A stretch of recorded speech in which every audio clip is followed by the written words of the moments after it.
Yes, well, I did mention that. So, Australia was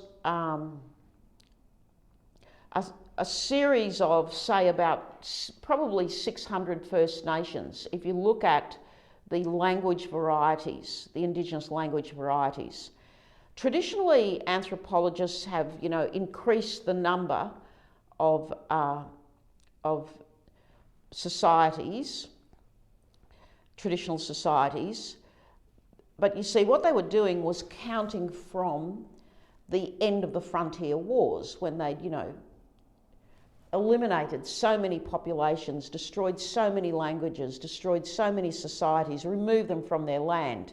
And so the anthropological or the official government accounts of the numbers of Aboriginal people were very small, especially at the beginning of the 20th century, as the frontier wars were coming to an end. So colonisation officially ended in 1901, but the processes of that much longer colonisation period throughout the end of the 18th century and the 19th century continued into the 20th century. And so it was much later in Australian history when experts started to realise that there were many more Aboriginal languages and societies than they had thought.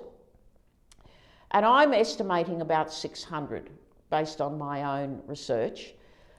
And these people, of course, shared a number of things in common, even though huge diversity across the First Nations, huge language diversity and cultural diversity.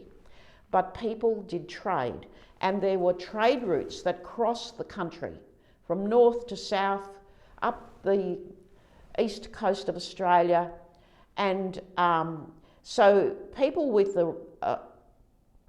a valuable resource, like, say, granite, which is a wonderful stone material, very hard for making stone tools, for making axes, for making very sharp knives, that was, traded across vast distances, as were herbs, native tobacco, and, other types of stone, ritual objects, songs, knowledge.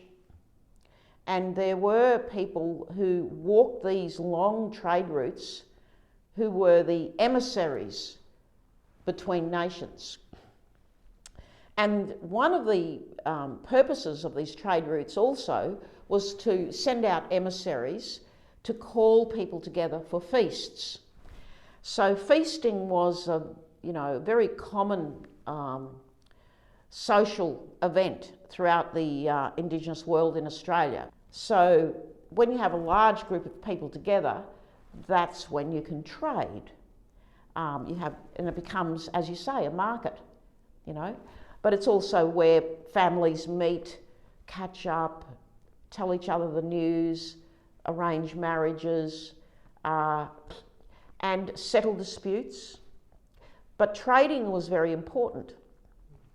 So Aboriginal economies were quite sophisticated, and so the eel feasts here would have been enormously important events.